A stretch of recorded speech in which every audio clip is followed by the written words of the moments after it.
안녕하세요. 까치살모입니다. 솔직히 FA50 영상이 3편까지 갈지는 저도 몰랐습니다. 이게 내용이 너무 많아서 엄청나게 길어질 거라는 건 짐작하고 있었는데요. 이렇게 길어질지는 저도 몰랐네요. 오늘 이야기할 건 천룡미사일의 축소형입니다. 최근에 천룡미사일 축소형을 개발해서 FA50에 탑재한다는 이야기가 나오고 있는데요. 솔직히 이 이야기가 나온 지는 오래되었는데요. 이번에 나온 이야기는 좀 새롭습니다. 왜냐하면 기존에 나온 이야기는 어디까지나 KF-21 보라매용 천룡이 다 개발된 다음인 2028년 이후에 개발할지도 모른다는 정도였으나 이번에 나온 이야기는 보라매용 천룡과 동시에 개발한다는 것이기 때문입니다. 왜 갑자기 이런 이야기가 나오는 걸까요? 결론은 폴란드가 원하기 때문입니다. 무슨 말이냐면요.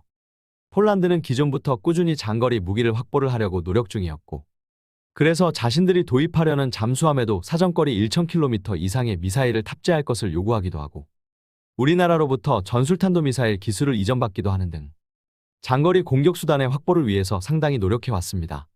그리고 당연히 우리로부터 도입하는 FA50에도 장거리 무기의 탑재를 원하고 있고요.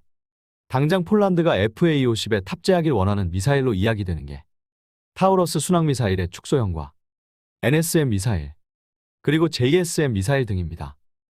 타우러스 축소형은 타우러스 시스템사가 폴란드에 홍보한 것 같고요.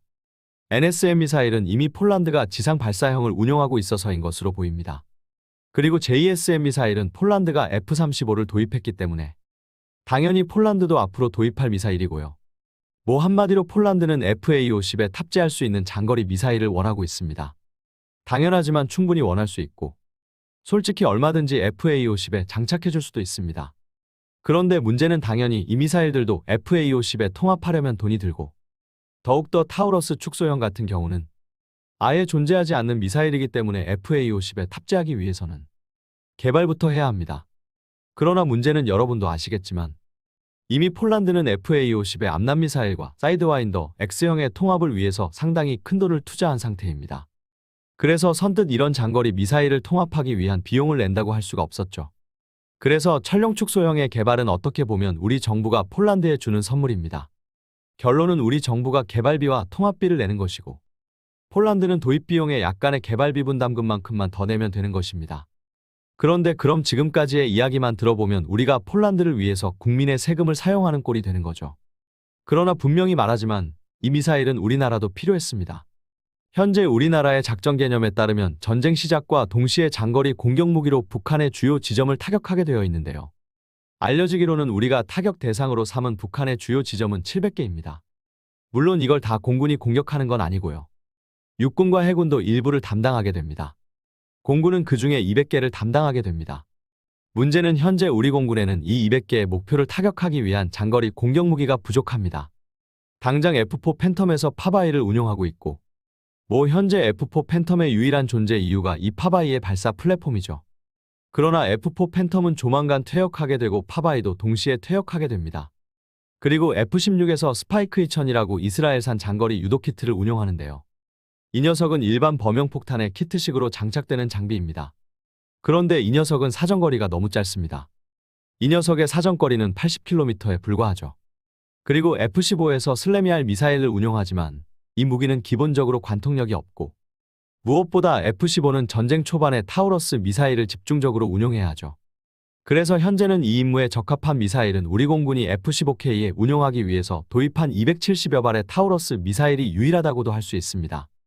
물론 천룡 미사일이 개발되어서 KF-21 보라매에 탑재되겠지만 문제는 F-15K든 보라매든 우리 군의 주력기이고 전쟁 초반에 주력기가 해야 할 일은 엄청나게 많습니다. 그런데 이 주력기들이 미사일 셔틀이나 하고 있으면 당연히 안 되겠죠. 그래서 우리 공군도 오래전부터 FA50에서 운용할 수 있는 장거리 미사일에 무척 관심이 많았습니다. 그리고 그걸 파악한 독일의 타우러스 시스템은 기존 타우러스의 크기를 줄여서 FA50에 탑재하게 해줄 수 있다고 우리 공군에 제안하죠. 솔직히 이때도 LIG에서는 천룡도 축소형을 만들 수 있다고 이미 이야기했지만 타우러스 시스템사가 필사적으로 홍보를 하는 통에 LIG의 주장은 거의 알려지지 않았죠. 그러나 당연히 우리 공군은 국산을 개발할 수 있는데 굳이 외국산을 도입하려는 생각은 없었습니다.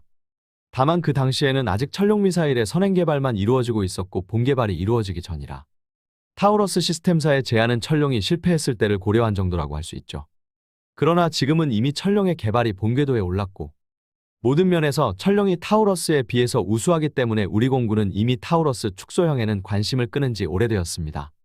그런데 이미 죽은 망령이 폴란드에서 살아나게 되죠. 솔직히 그게 그럴 만한 게 현재 타우러스 시스템사는 아무 일이 없습니다. 한마디로 그 어디에서도 타우러스 미사일에 추가 도입 요구가 없기 때문에 조만간 사라질 회사죠. 아니 아마 이미 판매한 타우러스의 후속 지원으로 명맥은 유지하지 않을까 합니다. 그래서 타우러스 시스템사는 항상 홍보에 적극적이고 그래서 폴란드에 가서도 홍보를 한 것으로 보입니다.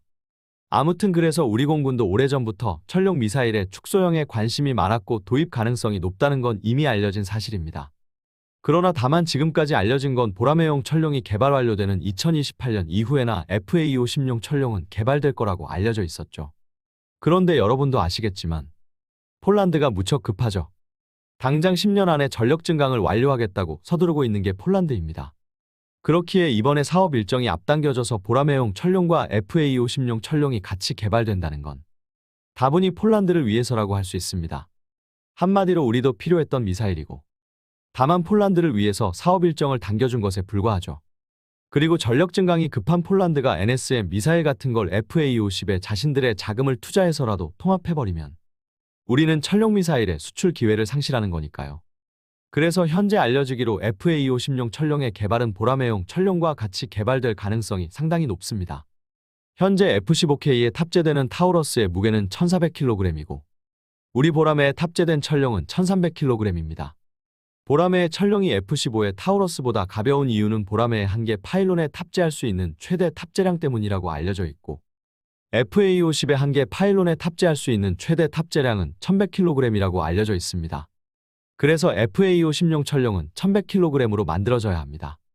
그러나 무게는 타우러스나 보라매용 천령에 비해서 작지만 사정거리는 타우러스보다는 오히려 길 것입니다. 물론 탄두의 크기가 감소함으로 약간의 관통력 저하는 있을 것이고요. 그런데도 이 FA-50용 천령이 타우러스보다 사정거리가 긴 이유는 두 가지가 있는데요. 하나는 새로운 엔진의 적용입니다. 현재 우리나라는 천령에 적용하기 위해서 연료 효율이 10% 이상 증가한 새로운 엔진을 개발 중입니다. 그래서 이것 때문에도 사정거리가 늘어나게 되고 또 천령은 타우러스와 좀 다른 비행 형태를 보이게 됩니다. 타우러스는 무조건 지형 추적 비행을 하지만 천령에도 분명 지형 추적 비행 능력이 있지만 굳이 필요하지 않다면 지형 추적 비행을 하지 않고 높은 고도로 그대로 날아갑니다. 그래서 타우러스보다 사정거리가 증가하는 면이 있습니다. 이게 가능한 게 천령은 타우러스의 다각형 스텔스 기술을 이전받아서 적용하고 있지만 타우러스보다 나중에 나온 미사일이므로 타우러스보다 더 스텔스 성능이 높습니다. 한마디로 웬만하면 적의 방공망에 걸리지 않기 때문에 굳이 지형 추적 비행을 하지 않는 겁니다. 그래서 타우러스보다 무게가 대폭 감소했음에도 사정거리는 오히려 더 늘어나게 됩니다. 물론 보라매용 천령은 사정거리가 더 많이 길겠죠. 그래서 FA-50에 적용되는 천령은 충분히 장거리 공격 능력이 있고 폴란드의 요구를 만족시킬 수 있을 겁니다. 지금까지 쭉 FA-50의 개량 내용을 이야기했지만 분명 내용이 많아 보이지만 이것도 전부 다 이야기한 건 아닙니다. 우선 저도 모르는 부분이 있고 제가 알아도 재미없을 것 같은 부분은 빼기도 했고요. 우선 항전 장비 같은 경우는 제가 몰라서 이야기하지 않은 것이고요. 피하 식별 장치나 미션 컴퓨터 등도 교체되지만 이 부분은 재미가 없을 것 같아서 이야기하지 않았습니다. 그러고 보니 미션 컴퓨터 등이 바뀌니까 앞남 미사일은 통합하지 않아도 A사 레이더는 통합하겠네요. 그리고 이건 제가 FA-50 개량 내용에서 본 건 아니고 우리나라의 링크 16 데이터 링크 개량 항목에서 본 내용인데요. 여러분도 아시겠지만 미국은 신형 링크 16을 도입 중이고 우리에게도 링크 16을 교체할 것을 요구합니다. 그리고 원래는 FA-50에도 현재는 링크 16이 탑재되어 있는데요. 우리나라의 링크 16 개량 사업에는 FA-50이 빠져 있습니다. 한마디로 현재 링크 16을 사용하는 FA-50은 새로운 링크 16으로의 교체가 없을 것이라는 겁니다. 그래서 저의 추측으로는 FA-50도 앞으로는 KF-21 보라매와 함께 링크 K를 사용하게 될 것으로 보입니다. 그리고 소소하게는 무장의 종류도 당연히 증가하게 됩니다. 이미 타겟팅 포드를 통합하면서 레이저 유도 포탄의 투하 시험을 했고 LJ담도 통합됩니다. LJ담이 뭔지 모를 분들을 위해서 간단히 이야기하면 레이저 유도 포탄과 GPS 유도 폭탄을 한 가지 폭탄으로 다하는 무기입니다. 그런데 이건 굳이 FA-50뿐만이 아닌 미군과 우리나라 공군 전체에 공통된 내용이기도 한데요. 미국은 장기적으로 LJ담으로 레이저 유도 폭탄과 GPS 유도 폭탄을 대체하려 하고 있고 당연히 우리나라도 따라가게 됩니다. 이미 우리나라에서는 KF-16U 개량에 적용되어 있죠. 그래서 이건 비단 FA50만의 개량 내용은 아닙니다. 그리고 폴란드에서 한때 FA50에 브림스톤이 탑재된다는 이야기가 나오기도 했는데요. 그건 우리가 개발하는 무인기용 무장의 적용 이야기입니다. 현재 FA50은 매버릭 미사일을 주력으로 사용하고 있습니다만 매버릭 미사일은 이미 단종된 미사일입니다. 그래서 미국은 SDB2라는 유도포탄으로 매버릭을 교체하는 중인데요. 우리나라는 SDB2를 도입하지 않고 한국형 브림스톤을 개발해서 무인기와 전투기에 다 사용할 생각입니다. 그래서 이 무장도 FA50에 새로 적용되는 무장 중의 하나입니다. 결론은 이건 폴란드에 판매되는 FA50GF와 FA50PL에 적용되는 이야기이고 결론은 GF는 카이가 말하는 명칭으로 FA50 블록 10이고 PL은 블록 20입니다.